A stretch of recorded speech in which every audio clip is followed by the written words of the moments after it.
Copyright disclaimer under Section 107 of the Copyright Act 1976. Allowance is made for fair use for purposes such as criticism, comment, news reporting, scholarship, and research. Fair use is a use permitted by copyright statute that might otherwise be infringing. Nonprofit, educational, or personal use tips the balance in favor of fair use.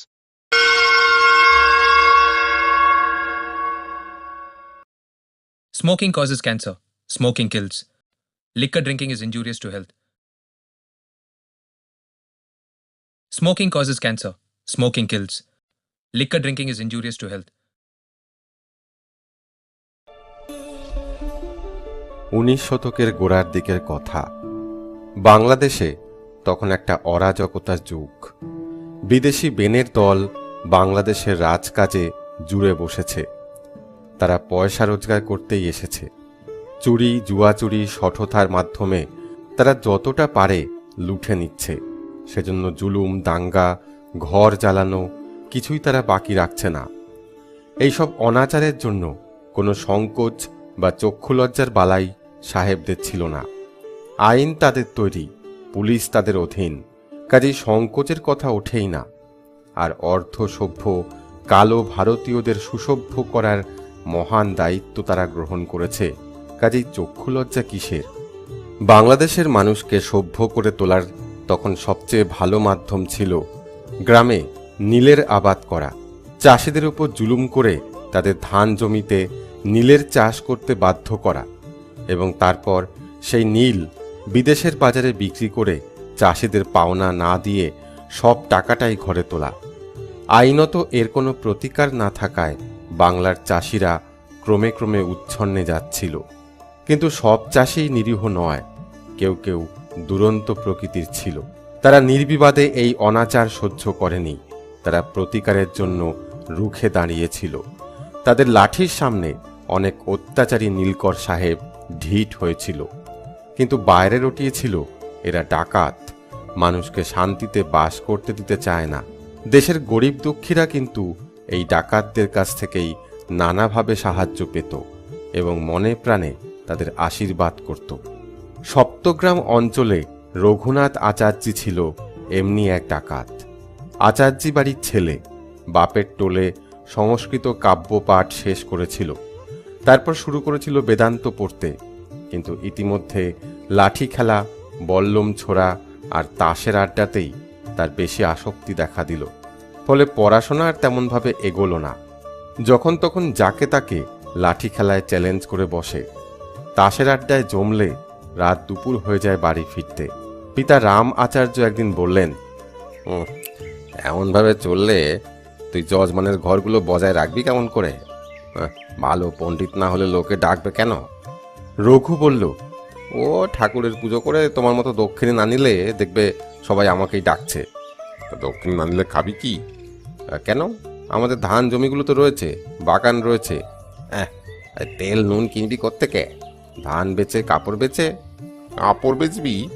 পুজোর সময় যজমানরা প্রণামীর কাপড় দেবে তো, তা অত কাপড় আমাদের কোন কাজে লাগে? তাহলে পুজোর সময় গরিব দুঃখীদের যে কাপড় দিই তুইটা বন্ধ করে দিবি কেন? না হলে বেচার জন্য কাপড় পাবি কোথায়? তাহলে ভিক্ষে করবো। বামুনের তাতে দোষ নেই, কিন্তু দেবতার পুজো করে মজুরি নিলে পাপ হয়। আচার্যি মশাই আর কিছু বলেন না। ছেলে যে আদর্শের কথা বলে সেটা তার কাছে ভালোই লাগে। তাছাড়া এই একমাত্র ছেলেটিকে তিনি অত্যন্ত স্নেহ করেন। অবশ্য রঘুও কোনোদিন বাপের সামনে কোনো বাচালতা প্রকাশ করেনি। পিতা পুত্রে একটা সখ্যভাব বর্তমান। কারণ রঘুনাথ 16 বছর বয়সে পড়তে পড়তেই আচার্য তাকে বন্ধু করে নিয়েছেন। প্রাপ্তে তু ষোড়শে বর্ষে পুত্রে মিত্র বদাচরেত, এই শাস্ত্রবাক্যে তিনি বিশ্বাস করেন। বাপ মা এবং একমাত্র পুত্র নিয়ে আচার্যি পরিবারে অশান্তির কোনো প্রবেশপথ ছিল না। বাইরের রাজনৈতিক আবহাওয়া যত জটিলই হোক না কেন, বাংলার গ্রামবাসীরা তা টের পেত না, যতক্ষণ না কোনো সৈন্য সামন্তের ছাউনি পড়ত গায়ের আশেপাশে। শিবতলায় মানুষের স্মরণকালে সে অবস্থা ঘটেনি, কাজেই গায়ের মানুষরা শান্তিতেই ছিল। কিন্তু কোম্পানির আমলে এই শান্তি বিঘ্নিত হল। সৈন্যদের ছাউনি পড়ল না, বসল নীলকুঠি। সৈন্য এলে আবার চলে যেত, কিন্তু নীলকুঠি দিনের পর দিন জাঁকিয়ে বসে। নীলকর সাহেবদের অনাচারে গায়ের মানুষের আর বাঁচার পথ থাকে না। শিবতলাতেও একদিন নীলকুঠি বসল। নীলকুঠির মালিক হলেন ম্যালকম সাহেব। সাহেব বিলেত থেকে এসেছিল কোম্পানি সেরেস্তায় কাজ করতে। চাকরি করতে করতে সাহেব দেখল মাসকাবারি মাইনে আর ঘুষ চুরির উপরি রোজগারে যে টাকা সঞ্চয় হয় তাতে শেষ জীবনে বিলাতে গিয়ে নবাবি করা চলে না, অথচ এদেশে রাতারাতি 2-5 লাখ টাকা কামিয়ে নেবার ব্যবস্থা আছে। একটা নীলকুঠি খুলে বসতে পারলেই হলো, সিন্দুক ভর্তি হয়ে যাবে মোহরে। সপ্তগ্রামের এই দিকটায় কোনো নীলের আবাদ ছিল না। ম্যালকম সপ্তগ্রামে আপিস খুলে বসল। আশপাশের 5-7খানা গাঁয়ে ঢোল সহযোগে ঢেরা পিটিয়ে দেওয়া হলো বিঘে পিছু 5 কাঠা জমিতে নীলের চাষ করতে হবে। নীলকুঠির সাহেব সেই নীল কিনে দাম দেবেন। 5 কাঠিয়া দিয়ে যার পত্তন হলো, পরের বছর তাই হলো 10 কাঠা। তারপর যেটা ভালো জমি সেটাই নীল আবাদের জন্য দাগ দেওয়া হতে লাগলো। নীলের দাম চাষিরা যা পেতে লাগলো তাতে খরচা পোষায় না। আপত্তি জানালে ঘর পড়ে, রুখে দাঁড়ালে পাইকরা কাছারিতে ধরে নিয়ে গিয়ে রীতিমতো প্রহার করে। প্রতিকার কোথাও কিছু হয় না।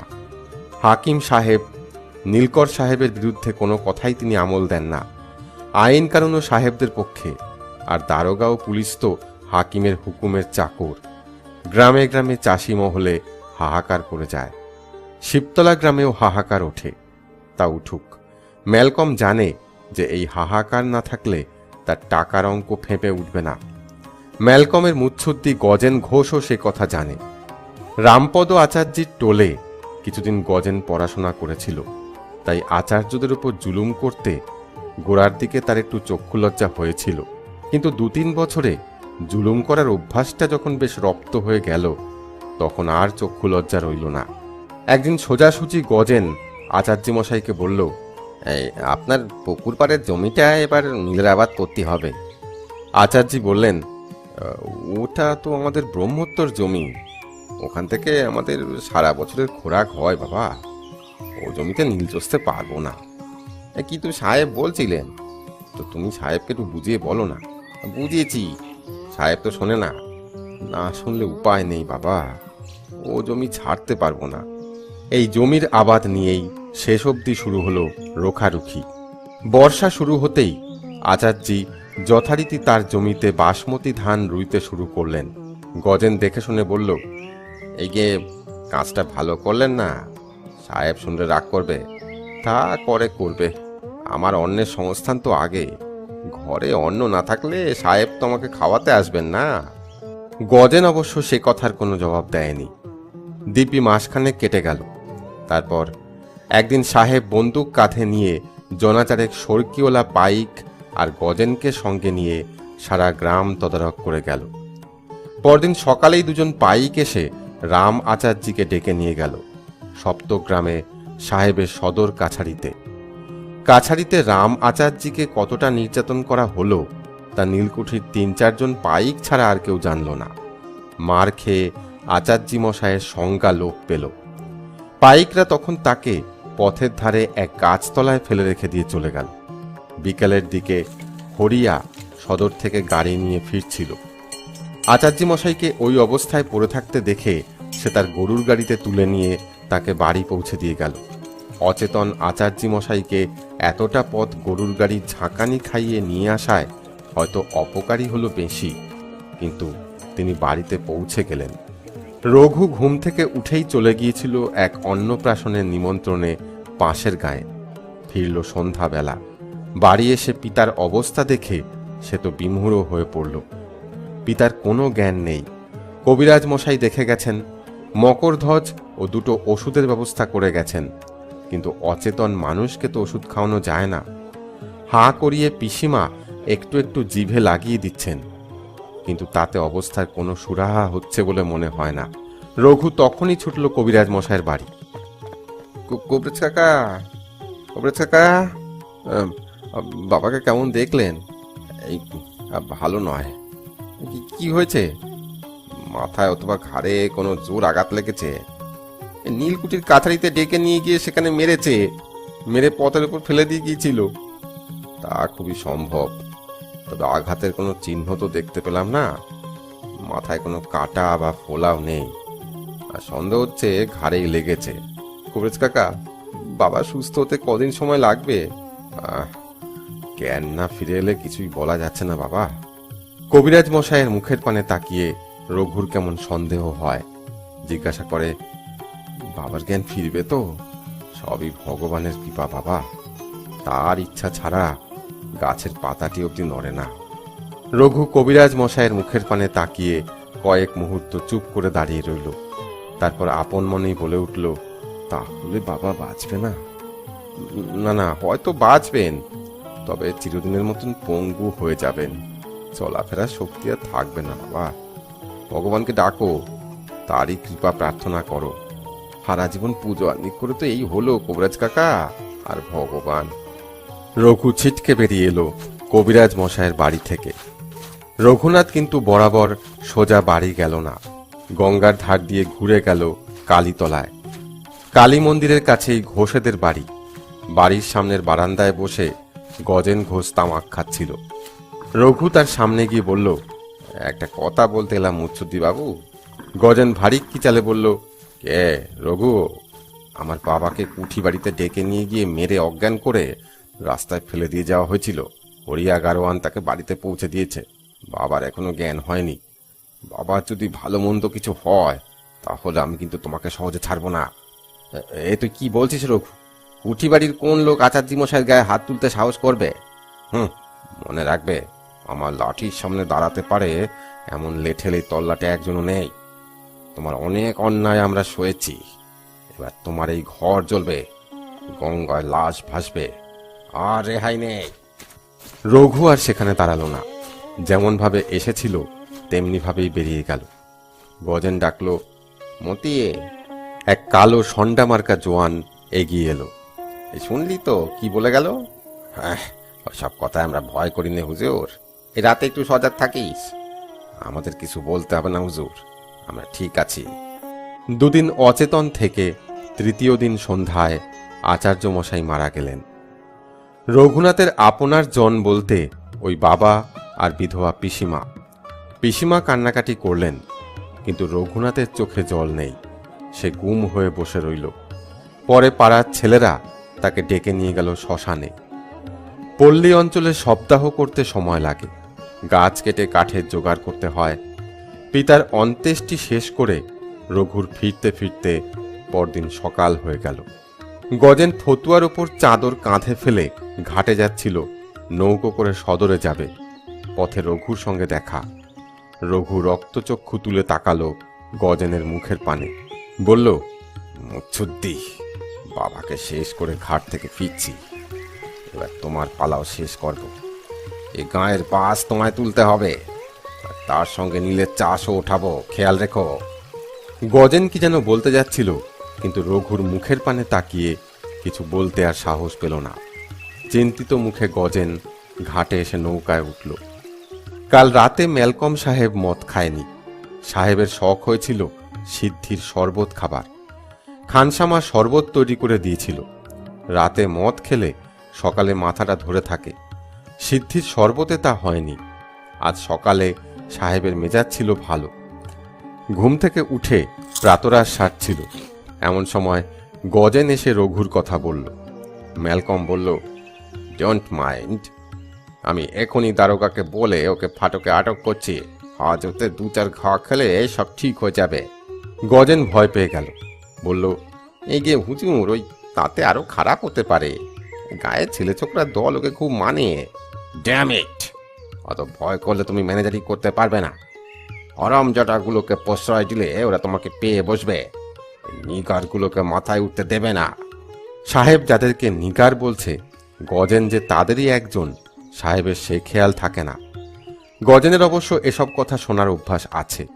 নরম গলায় সে বলল, হুজুর, প্রথমে আমি বাড়াবাড়ি করতে চাই না। দারোগা এখন একটা ওয়ার্নিং দিয়ে আসুক, তাতেই কাজ হয়ে যাবে। উত্তম, কালই দারোগাকে যেতে বলবো। এই কাল নয় হুজুর, কদিন পরে ওর বাবার শ্রাদ্ধ হবে, সেদিন অনেক লোকজন থাকবে। তাদের সামনে দারোগাবাবু হুকুম জারি করে আসুক, তখন সবাই জানবে। অলরাইট, তাই বলিয়া দিব। ওসব তুমি গ্রাহ্য করিও না। তুমি বেপরোয়া কাজ করিয়া যাও। তোমার কোনো ভাবনা নেই, তুমি আমার লোক, আমরা দেশের রাজা, মানে তুমি এখন রাজারই লোক, তোমার ভয় কি? এ দেশে আমাদের ক্ষতি করতে পারে এত সাহস কার? শুধু খেয়াল রেখো, কতবারে ডবল আবাদ এবার মাছ চাই। এই যে সেই ব্যবস্থা আমি করেছি হুজুর, ভালো জমি কোথাও বাকি রাখিনি। Well, carry on. গজেন সাহেবকে সেলাম দিয়ে কারখানা ঘরের দিকে চলে গেল। এমন ভালোভাবে অনেক দিন সাহেব তার সঙ্গে কথা বলেনি। গজেনের মনটা খুশি হলো। দেখতে দেখতে কটা দিন কেটে গেল। বামুন বাড়ি, 10 দিনের শ্রাদ্ধ। রঘু পিতার শ্রাদ্ধ করতে বসেছে, এমন সময় দারোগাবাবু এলেন, সঙ্গে জনাচারেক লাল পাগড়ি পুলিশ। দারোগা হাঁক দিল, রঘুনাথ আচার্য ঘরে আছে? প্রতিবেশী যারা ছিল তারা সন্ত্রস্ত হয়ে উঠল। বলল, এই গে দারোগাবাবু, রঘু শ্রাদ্ধে বসেছে, একবার বাইরে আসতে বল। পিসিমা বেরিয়ে এসে বলল, এখন তো উঠতে পারবে না। হাকিমের হুকুম আছে, তাকে জানিয়ে যেতে হবে। হাকিমের হুকুম, কাজী রঘুকে উঠে আসতে হলো। দারোগা বলল, রঘুনাথ আচার্য, কদিন আগে নীলকুঠির ম্যানেজার গজেন ঘোষকে মারপিট করবে বলে ভয় দেখিয়েছ, সেই কারণে হাকিম সাহেব তোমাকে ওয়ার্নিং দিচ্ছেন। এই গাঁয়ে কোনো মারপিট হলে রঘুনাথ আচার্যকে সেজন্য দায়ী করা হবে। তুমি ভবিষ্যতে ভদ্রভাবে চলবে। একখানি ফিকে হলুদ রঙের কাগজ দারোগা রঘুনাথের চোখের সামনে মেলে ধরল। রঘুনাথ হ্যাঁ বা না কোনো কথাই বলল না। দারোগা কাগজখানি ভাঁজ করে পকেটে রাখল। তারপর সঙ্গী পাহারাওয়ালাদের বলল, এই চল। পঞ্চায়েতের মোড়ল তারিণী খুঁড়ো ছিল। বলল, এই যে এলেন আর গেলেন, একটু বসুন না, এখন সময় নেই। তারিণী বলল, কে রঘু বাবা, তুই একবার বল, ডেকে বসা। রঘু বলল, কেন, কাজে এসেছে, কাজ হলে চলে যাবে, অত খাতির যত্ন করার কি আছে? বাবা, হাজার হোক মানি লোক। তা তুমি ডেকে নিয়ে গিয়ে বসাও না তোমার বাড়িতে, আমার তো শখ নেই। কঠিন কণ্ঠে কথাগুলো বলে রঘু বাড়ির মধ্যে চলে গেল শ্রাদ্ধ সম্পূর্ণ করতে। তারিণী হতাশ কণ্ঠে বলল, কাজটা ভালো হলো না। দারোগা সদলে গটগট করে পথ পার হয়ে চলে গেল।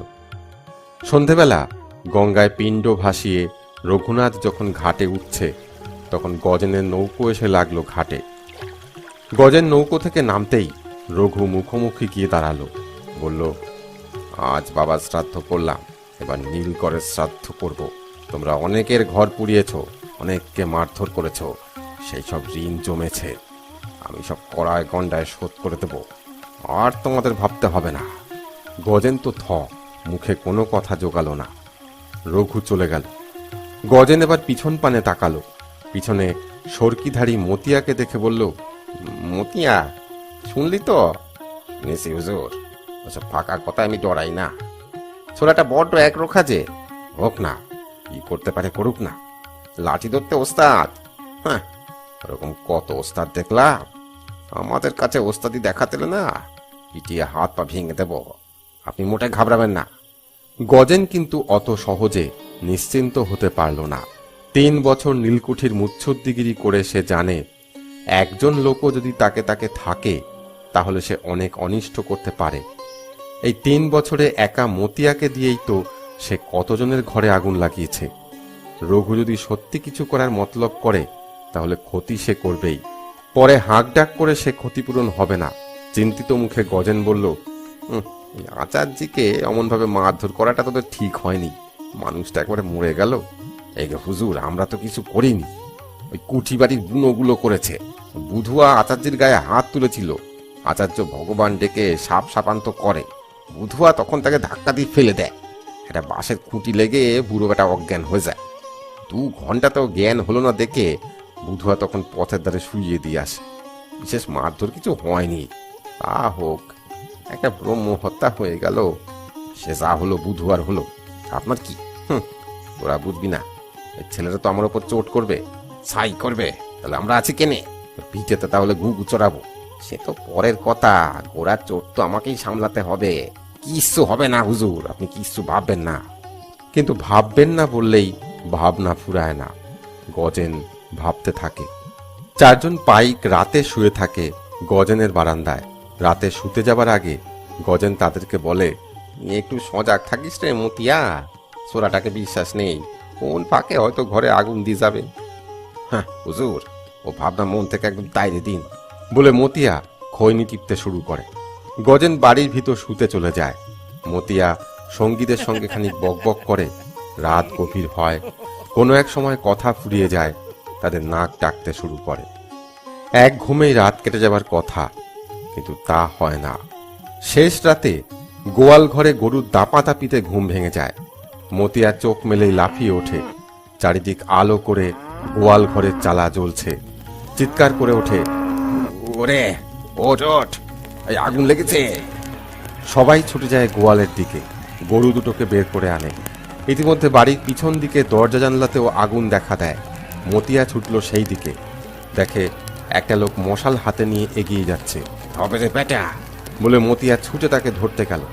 পরক্ষণেই পায়ে এক বল্লমের খোঁচা খেয়ে সে ঘুরে পড়ে গেল। লোকটি ইতিমধ্যে আরেকটা জানলার ওপর মশালটা ধরিয়ে দিয়ে অন্ধকারে সরে পড়ে।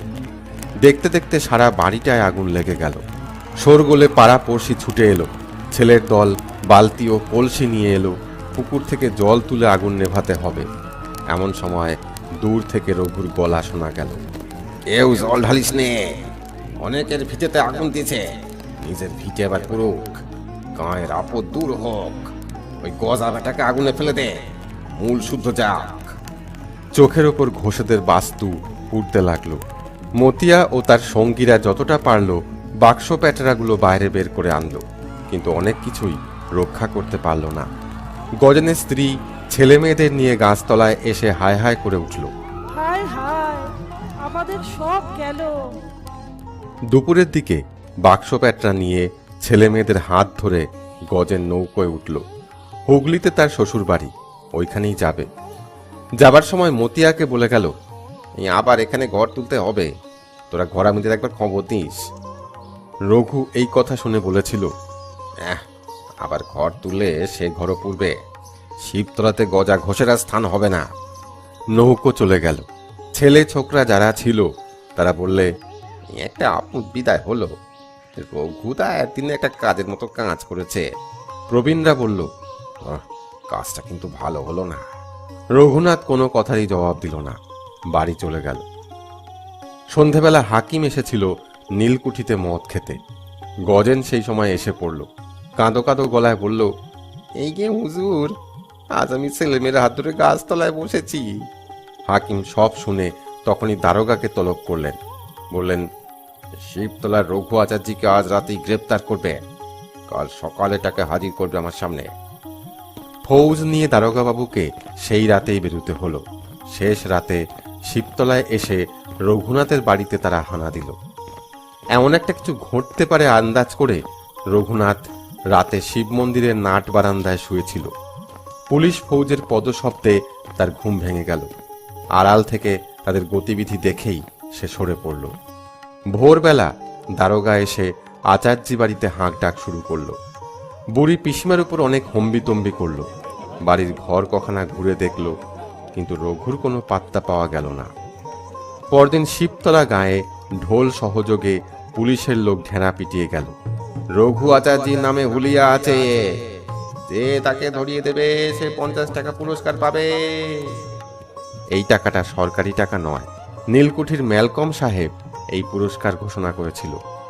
গরিবের কাছে টাকার লোভ মস্ত লোভ, সেই টাকার লোভেই রঘুনাথকে লোকে ধরিয়ে দেবে বলে সাহেব আশা করেছিল।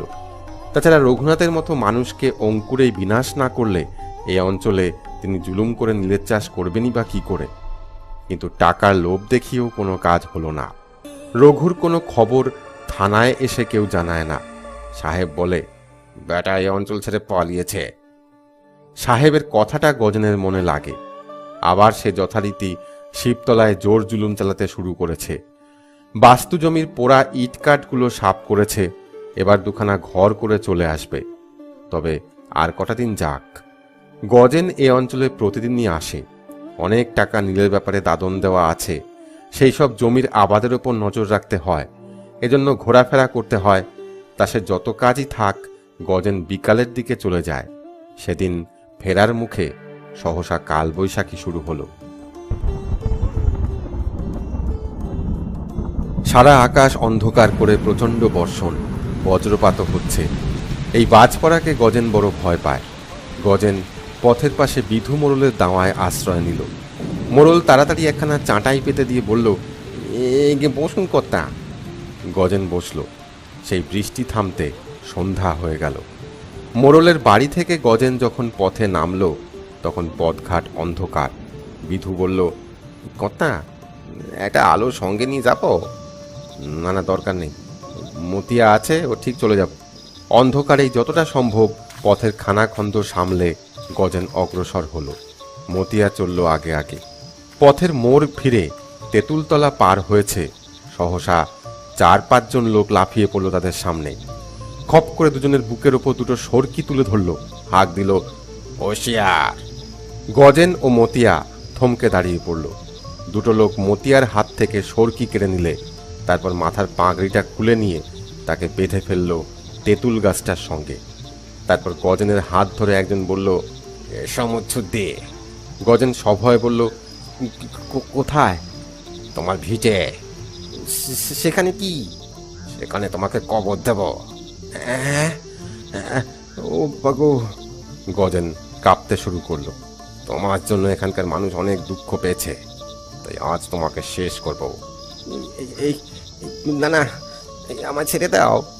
এসো। তারা টেনে নিয়ে চলল গজেনকে। কাছেই গজেনের ভিটে। সামনে এসে গজেন তখন কাঁপছে। লোকটি বলল, বাঁচতে চাও? হ্যাঁ হ্যাঁ, আমার ছেড়ে দাও। এই ভিটেতে তোমার অনেক টাকা কড়ি পোতা আছে না? এই জায়গাটা দেখিয়ে দাও। টাকা পোতা আছে? হ্যাঁ, এই জুলুমবাজি করে যে টাকা রোজগার করেছ সেসব গেল কোথায়? যাবার সময় তো সঙ্গে নিতে পারোনি। এই টাকা তো নেই। কি কি কি বলছো? কথা বাড়িও না, সেই টাকার সন্ধান দেবে, না হয়তো এইখানে জ্যান্ত কবর দিয়ে যাব।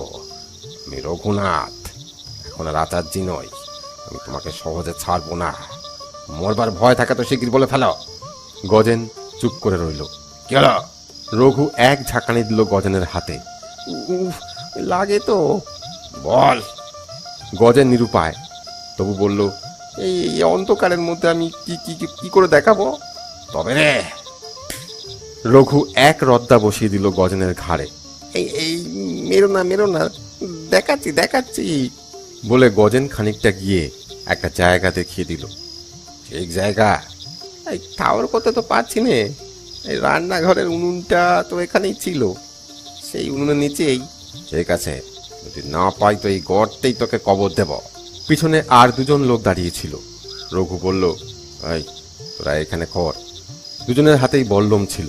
সেই বল্লমের ফলা দিয়ে তারা মাটি খুঁড়তে শুরু করলো। খানিকক্ষণ মাটি তোলার পর বল্লমের মুখে ঠন করে কি একটা লাগলো। দুজনে হাতে হাতে করে তুলে আনলো একটা কলসি। রঘু বলল, দেখ আর কটা আছে। অল্পক্ষণের মধ্যেই আরও 3টে কলসি পাওয়া গেল। আর কোথাও কিছু আছে? গজেন বলল, না না, আর নেই। এবার তাহলে চল, এবারকার মতো বেঁচে গেলি। তেঁতুলতলায় ফিরে এসে রঘু সঙ্গীদের বলল, এবার ছেড়ে দে, মাল পাওয়া গেছে। সঙ্গীরা মতিয়ার বাঁধন খুলে দিল। রঘু বলল, দুজনের মুখ বুজে চলে যা, যদি কোনো হইচই শুনি তো সঙ্গে সঙ্গে জান খতম। গজেন ও মতিয়া সন্ত্রস্ত মনে প্রায় ছুটতে ছুটতে ঘাটে এলো। নৌকো বাঁধা ছিল। গজেন দাড়ি মাঝিদের ডেকে বলল, সরকি নিয়ে চল, আমার সর্বস্ব লুটে নিলে। নৌকোর 4 জন দাঁড়িয়ে ছিল পাকা লেঠেল। তখনই তারা সরকি হাতে নিয়ে ঘাটে নেমে পড়ল। মতিয়াও এক গাছা সরকি নিল। তারপর সবাই ছুটল গজেনের ভিটের দিকে। কিন্তু তেঁতুলতলার পাশে আসতেই সাঁ করে 2টো সরকি এসে দুজনকে ধরাশায়ী করল। সঙ্গে সঙ্গে রঘুর গলা শোনা গেল, জানের মায়া থাকে তো সরে পড়। সবাই থমকে দাঁড়িয়ে পড়েছে। পা থেকে সরকি খুলে নিয়ে দাঁড়িয়ে বলল, হুজুর, চলুন ফিরে যাই। কিন্তু আমার টাকা? আগে ওই তোমার টাকার জন্য আমরা জান দেব, যা হয় কাল দিনে হবে। আরে মুখ্যু, তখন কি আর কিছু থাকবে রে? দাড়িদা সে কথায় কান দিল না। আহত পায়ে গামছা বেঁধে খোঁড়াতে খোঁড়াতে ঘাটে ফিরে এলো। নৌকায় উঠে গজেনের মনে হলো টাকার শোকে সে এবার পাগল হয়ে যাবে। নীলকুঠিতে এসে ম্যালকম সাহেবকে গজেন সব কথাই বলল, তবে 3 কলসি টাকা পাওয়ার কথাটা বলতে পারল না। তাহলেই সাহেব বুঝবে গজেন চুরি করে। সাহেব কত টাকা ছিল জিজ্ঞাসা করলে গজেন বলল, এই যে হুজুর ওই 500 কি 600। সাহেব বলল, ডোন্ট মাইন্ড, আমি বছরে 100 টাকা করে বকশিস দেব। 5 বছরে তোমার ক্ষতিপূরণ হয়ে যাবে। ভালো করে কাজ করো আর ওই রঘু ডাকাতটাকে ধরার চেষ্টা করো। কিন্তু ওই টাকার শোকে গজেনের চেহারা খারাপ হয়ে যেতে লাগলো। যারা দেখলো তারাই বলতে লাগলো, কি মুচ্ছুতি বাবু, শরীরটা বড় খারাপ দেখছি। মুখে এই কথা বললেও মনে মনে কিন্তু সবাই খুশি। রঘুনাথ গজেন মুচ্ছুদ্দির অবস্থা সত্যিই কাহিল করেছে। মুচ্ছুদ্দির সেই আগের মতো দাপট আর নেই। এদিকে দারোগা চুপ করে বসে নেই, নানাভাবে রঘুর খবর নেবার চেষ্টা করছে, কিন্তু কোনো দিক থেকে হদিশ পাচ্ছে না। লোকটা কি অঞ্চল থেকে উবে গেল নাকি? একদিন সন্ধ্যায় ম্যালকম সাহেব বাংলোর বারান্দায় বসে মদের গ্লাসে চুমুক দিচ্ছিল। এমন সময় একজন লোক এসে সেলাম দিল। এক নজরেই ম্যালকম বুঝে নিল লোকটি দিল্লিওয়ালা। হিন্দিতে বলল, ক্যা মাংতা? আগন্তুক বলল, শুনলাম সাহেব জহরত কেনেন, তাই এলাম। ম্যালকম সাহেবের জহরত কেনার শখ ছিল। এই শখের একটা উদ্দেশ্যও ছিল। বিলাত যাবার সময় থলি বোঝাই করে হাজার হাজার টাকার মোহর নিয়ে যাবার নানা অসুবিধা, কিন্তু হিরে কিনে নিয়ে গেলে একটা ছোট থলির মধ্যে লাখ লাখ টাকার হিরে সহজেই নিয়ে যাওয়া যায়। আর এদেশে তখন নবাবী আমলের শেষ অবস্থা। অনেক আমির ওমরাহ ও জমিদারদের বংশধরেরা গোপনে হীরা জহরত বিক্রি করে পূর্বপুরুষের ঠাঁট বজায় রাখতে চেষ্টা করছে। তাদের কাছে 500 টাকা দামের হিরে অনায়াসেই 200 টাকায় পাওয়া যায়। এখান থেকে লাখ টাকার জহরত নিয়ে গেলে বিলেতের বাজারে তা 2 লাখে বেচা চলবে। সেও একটা মস্ত লাভ। ম্যালকম সাহেব তাই হিরে জহরত কিনত। ম্যালকম বলল, তুমি জহরত বিক্রি করো? না সাহেব, আমার ঠাকুরদা ছিলেন অযোধ্যার বেগমের উজির। হেস্টিংস সাহেব যখন বেগমের বাড়ি লুট করেন তখন বেগমের কিছু হিরে জহরত আমার ঠাকুরদার কাছে ছিল। সেগুলি উত্তরাধিকার হিসেবে এখন আমি পেয়েছি। তার কিছু আমি এখন বিক্রি করব। রুপিয়ার বড় দরকার। কিরকম জিনিস আছে দেখাতে পারো? আগন্তুক এবার সামনের কুর্সিখানার উপর বসে পড়ল। বলল, এই নবাব বাড়ি সাচ্চা জিনিস হুজুর। 1000 রুপিয়া নিচে কোনোটারই দাম হবে না। সঙ্গে আছে, দেখাতে পারো? 2খানা পান না আছে সাহেব, দেখাচ্ছি। তবে এখানে তো সে জিনিস দেখানো যাবে না সাহেব। আর ঘরে চলুন না, দামি জিনিস, আমার বিপদ হবে। সাহেব উঠে পড়ল, বলল, এসো। দিল্লিওয়ালাকে নিয়ে সাহেব ঘরে ঢুকল। দিল্লিওয়ালা চারিপাশে তাকিয়ে নিয়ে বলল, এখনই কেউ এসে পড়বে না তো? চাকর দারোয়ান সব ওদিকে খানা পাকাচ্ছে, না ডাকলে কেউ আসবে না। ঠিক আছে হুজুর। বলে দিল্লিওয়ালা লোকটি আজকানের পকেটে হাত ভরে দিলে পরক্ষণেই বের করে আনলো একটা দেশি পিস্তল। সাহেবের বুকের ওপর পিস্তলটি ধরে বলল, একটু আওয়াজ তুললেই মৃত্যু। যদি মরতে না চাও তো সিন্ধুকে যত হিরে জহরত আছে বের করে দাও। সাহেব কি করবে ভেবে না পেয়ে বলল, এখানে তো কিছু নেই। কোথায় আছে? নীলকুঠির কাছারিতে। সব এখানে আছে, হয় বের করে দাও, না হয় গুলিতে মরো। তুমি আমার সঙ্গে কাছারিতে চলো। তোমার সঙ্গে যাব না, তোমাকে খুন করে যাব। আমার বাবাকে ঠেঙিয়ে গাছতলায় শুইয়ে দিয়ে এসেছিলে না, তোমাকে মেরে আমি এখানে শুইয়ে রেখে যাব। সাহেব অবাক হলো, তুমি রঘু আচাচ্ছি, তোমাকে চেনা যায় না। বাজে কথা থাক, জহরত দেবে না গুলি খাবে? আমার সময় নেই। এখানে তো কিছু নেই। এখানে বাক্স সিন্ধুক কিছু দেখছো?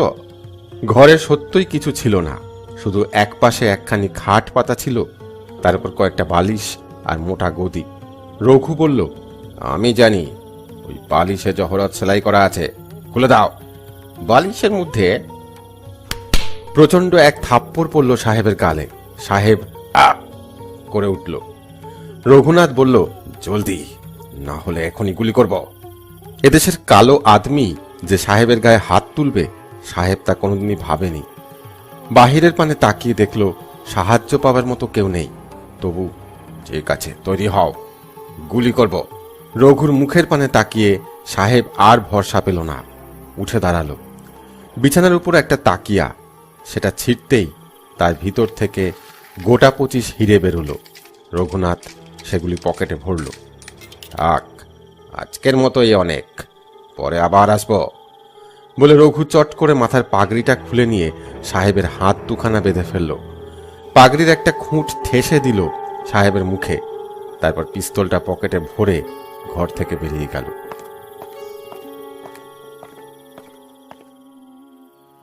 পরদিন সকালে সেই তল্লাটে নতুন করে ঢেঁড়া পিটানো হলো। রঘু আচার্যকে যে ধরিয়ে দেবে সে 1000 টাকা পুরস্কার পাবে। এবার রঘুনাথ ধরা পড়ল। ধরিয়ে দিল এক বাউল। বাউল এদিকের 5-7খানা গ্রামে গান গেয়ে ভিক্ষা করত। সে খবর শুনল রঘুর পিসিমা অক্ষয় তৃতীয়ায় ব্রত করবেন। ব্রত পার্বণ উপলক্ষে গাঁয়ের মানুষকে দান দেওয়া হবে। যাদের ঘর পুড়েছে তারা টাকা পাবে, যারা গরিব মজুর খাটে তারা পাবে কাপড়, আর ছোট ছেলেমেয়েরা পাবে মিঠাই। সন্ধ্যার সময় যেন সবাই রঘুর বাড়িতে জমায়েত হয়। বাউল সেই খবর পৌঁছে দিলে থানায়। দারোগা বলল, এই খবর যদি সত্যি হয়, রঘুকে যদি ধরতে পারি 1000 টাকা তুমি অবশ্যই পাবে। বাউল বলল, এই যে অনেক দিনের আশা, ওই ট্যাঁকাটা পেলে আমি কাশি চলে যাব। অক্ষয় তৃতীয়ার দিন সন্ধ্যার পর পুলিশ এসে নামলো ঘাটে। তখন অনেক মানুষ জমে গেছে আচার্যদের বাড়িতে। রঘুনাথের দান খয়রাতি শুরু হয়েছে। এমন সময় পুলিশ এসে ঘিরে ধরল। রঘুনাথ কিন্তু মোটেই চঞ্চল হলো না। বলল, থানায় যাব, আগে দান খয়রাতি শেষ হোক। দারোগা জোর জুলুম করতে চাইছিল। রঘু বলল, জোর জুলুম চালালে দাঙ্গা হবে। এখানকার সব ছেলে ছোকরা আমার দলে। আমি খুন যখন চাই না। আপনি অপেক্ষা করুন, কাজ শেষ করে আমি আপনার সঙ্গে যাব। দারোগা রঘুকে এতটা ভদ্র বলে আশা করতে পারেনি। চারপাশে ভিড়ের পানে তাকিয়ে হাঙ্গামা করতেও তার সাহস হলো না। 20 জন মাত্র পুলিশ, আর এখানে 200-300 লোক। হাঙ্গামা বাঁধলে ব্যাপার সুবিধের হবে না। যারা গায়ের পথে একটা লাল পাগড়ি দেখলে আগে ভয় পেত, তারা এতগুলো বন্দুকধারী দেখেও নড়ে না। দারোগার বিস্ময় লাগে। কিছুটা অপেক্ষা করাই বুদ্ধিমানের কাজ বলে সে মনে করল। দান খয়রাতি শেষ হতে রাত 1 প্রহর কেটে গেল। তারপর রঘু বলল, এবার চলুন। অত্যন্ত সহজভাবে রঘু এসে পুলিশের নৌকোয় উঠল। অবশ্য গায়ের অনেক ছেলে ছোকরা ঘাট অবধি এসেছিল পিছু পিছু। রঘু ধরা পড়েছে শুনে ম্যালকম সকালেই ছুটে এলো থানায়। রঘুকে আনা হলো সাহেবের সামনে। সাহেব বলল, বিচারে তোমার কি শাস্তি হবে কিছু জানো? হ্যাঁ, বেশি কিছু হবে না, ওই 2-4 বছর জেলে ঘানি টানতে হবে। ডিপান্টর কি ফাঁসিও হতে পারে? না, আমি ডাকাতিও করিনি, খুনও করিনি। তোমার নামে ডাকাতির অভিযোগ আছে। তুমি লোকের ঘরে আগুন দিয়েছ, বাড়ি লুট করেছ, আমার বরকন্ডাজকে আহত করেছ। তোমাকে কালা পানি যেতে হবে। যেতে হয় যাব। সাহেব ভেবেছিল রঘুকে খানিকটা ভয় দেখিয়ে দেবে, কিন্তু দেখল রঘু ভয় পাবার মতো মানুষ নয়। তবু বলল, আমি হাকিমকে বলে তোমার সাজা কমিয়ে দিতে পারি। হ্যাঁ, আপনারা তো দয়া করার কারণ কি? তুমি আমার হিরে জহরতগুলি ফিরিয়ে দাও। রঘু এবার সাহেবের মনের কথাটা বুঝল। বলল, সেগুলো জঙ্গলের এক গাছতলায় পুঁতে রেখেছি। আমি ছাড়া কেউ সেখানকার হদিস জানে না। তোমাকে সেখানে সঙ্গে করে নিয়ে যাব? আমি যাব না। সে যেমন আছে থাক। তুমি জেলে চলে গেলে সেগুলো কি হবে? যেমন আছে থাকবে। তুমি যদি আর না ফেরো, যেমন আছে থাকবে। সেসব আর তুমি ফেরত পাবে না সাহেব। অনেক মানুষের সর্বনাশ করে তুমি সেই টাকা জমিয়েছ। সেই টাকা তোমাকে ভোগ করতে আমি দেব না। ওগুলো ফেরত দিলে তোমার সাজা আমি অর্ধেক করে দেব। তুমি ভেবে দেখো। তোমার কথা আমি বিশ্বাস করি না সাহেব। তোমার জন্য অনেক লোকের চোখের জল পড়েছে, কিন্তু তোমার মন গলেনি। তোমাকে আমি ভালো করে চিনি। তুমি আমার বাবাকে খুন করিয়েছ। সাপের চেয়ে সাংঘাতিক। আমি যখন জেল থেকে ফিরে আসব, তখন তোমার এই নীলকুঠি আমি তুলে দেব। তুমি যদি ভালো চাও, তাহলে তার আগে সরে পড়ো এখান থেকে। তোমার এই মুচ্ছুদ্দি গজেন বেটাকেও সঙ্গে নিয়ে যেও। সাহেব কোনো মতেই রঘুকে বাগে আনতে পারল না। যাবার সময় ক্রুদ্ধ কণ্ঠে দারোগাকে বলল, আমি হাকিমকে বলবো এই হরামজাদাকে যেন 14 বছর দীপান্তর দেয়। তুমি বেশ কড়া করে কেস লেখো, কোনো ফাঁক না থাকে। দারোগা বলল, সেই কথা আমায় বলতে হবে না হুজুর। দারোগা খোশ মেজাজে সকাল থেকে সাজিয়ে গুছিয়ে কেস লিখতে বসল। জমাদারকে ডেকে পরামর্শ করতে বসল সাক্ষী সাবুত কাকে কোথায় পাওয়া যায়। ইতিমধ্যে হাকিমকে বলে 5-7 দিন সময় চেয়ে নিতে হবে।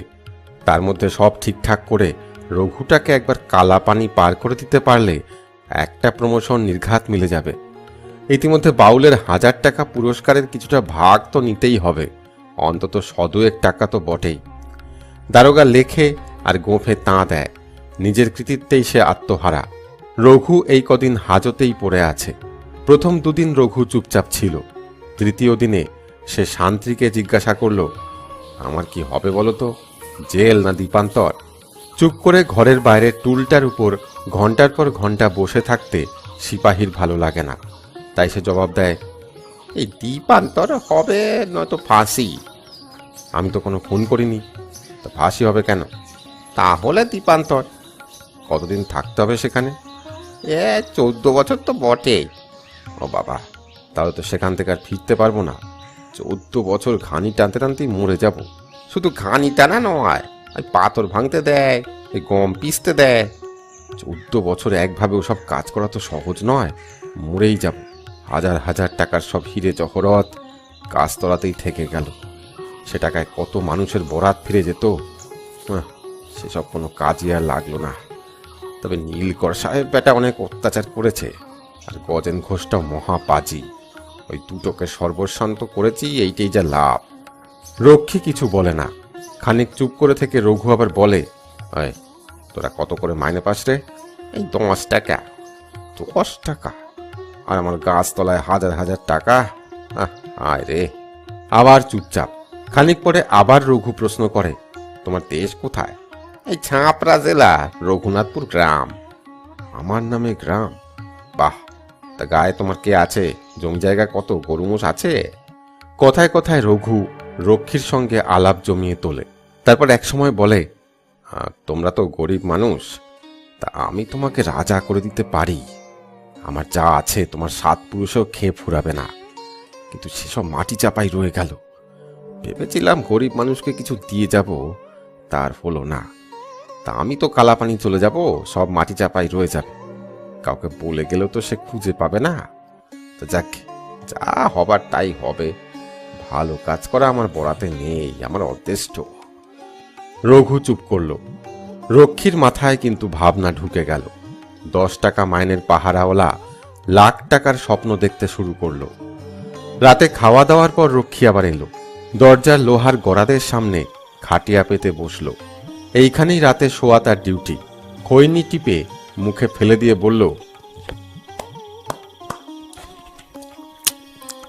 আর সর্দারজি ঘুমুলে নাকি? রঘু শুয়ে পড়েছিল। বলল, না। কেন? আপনার সেই টাকা পয়সার হদিসটা আমাকে বলে দিন না, একবার চেষ্টা করে দেখি। বললে কি আর পাবে? শিবতলার পরে গঙ্গার তীর বরাবর 8-10 ক্রোশ জঙ্গল আছে, জানো? মঠ বাড়ির জঙ্গল। সেখানে বাজার ঘাট থেকে খানিকটা এগিয়ে একটা পুরনো বট গাছ আছে। সেই গাছের পাশ দিয়ে এই জঙ্গলে ঢোকার একটা পথ আছে। সেই পথে কপা গেলে একজোড়া তাল গাছ, তার নিচে গজেন ঘোষের 3 কলসি টাকা আর ওই নীলকর সাহেবের 1 কলসি জহরত পোতা আছে। যদি পারো তো তুলে নিও, তবে সবটা নিও না, 8 আনা নিও, আর বাকিগুলো গরিবদের দিও। রঘুর কথা শুনে রক্ষী উৎফুল্ল হয়ে উঠল।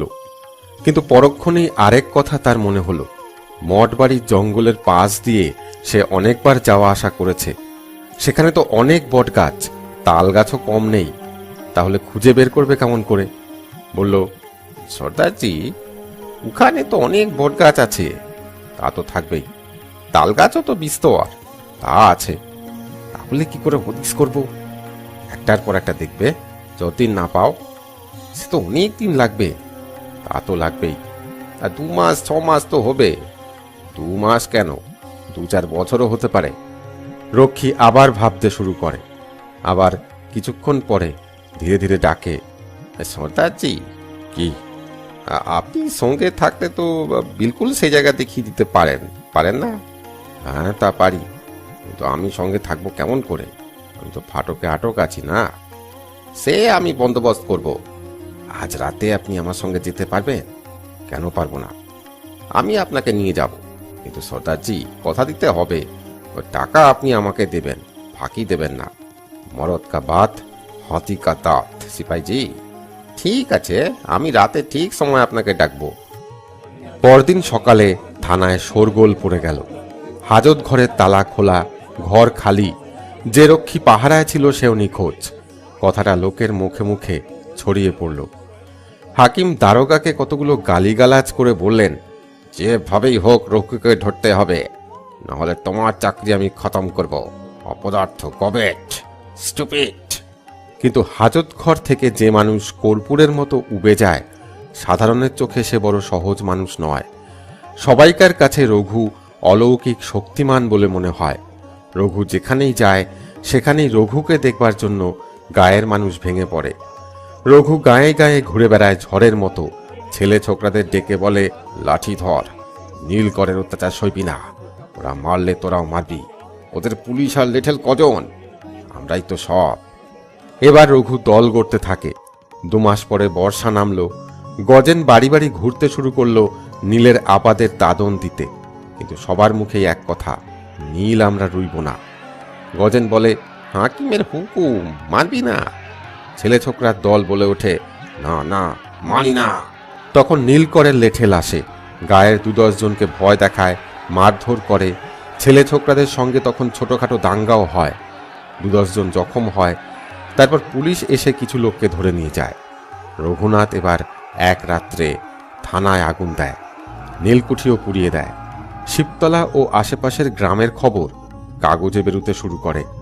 কলকাতার নামকরা সম্পাদক হরিশ মুখুজ্জে হিন্দু পেট্রিয়ট পত্রিকায় জোরালো ভাষায় লিখতে শুরু করলেন, এসব কি হচ্ছে? ছোটলাটের টনক নড়ল। সাহেব হাকিম বদলি হয়ে বাঙালি ডেপুটি ম্যাজিস্ট্রেট এলেন। তিনি নিজে তদন্ত শুরু করলেন। নীলকরের অত্যাচার ক্রমেই বন্ধ হল। লাভের আর তেমন সুবিধা নেই দেখে ম্যালকম কারবার গুটিয়ে ফেলল। ওদিকে জার্মানি থেকে নকল নীল বেরিয়ে গেছে। এখনকার নীলের চাহিদাও আস্তে আস্তে কমে গেল। দেশের মানুষ ক্রমশ স্বস্তি পেল। কিন্তু রঘুনাথ আচার্যের নাম লোকের মনে রয়ে গেল। আর ডিস্ট্রিক্ট গেজেটিয়ারে রইল রঘু ডাকাতের সত্যি মিথ্যে জড়ানো কিছু ইতিহাস।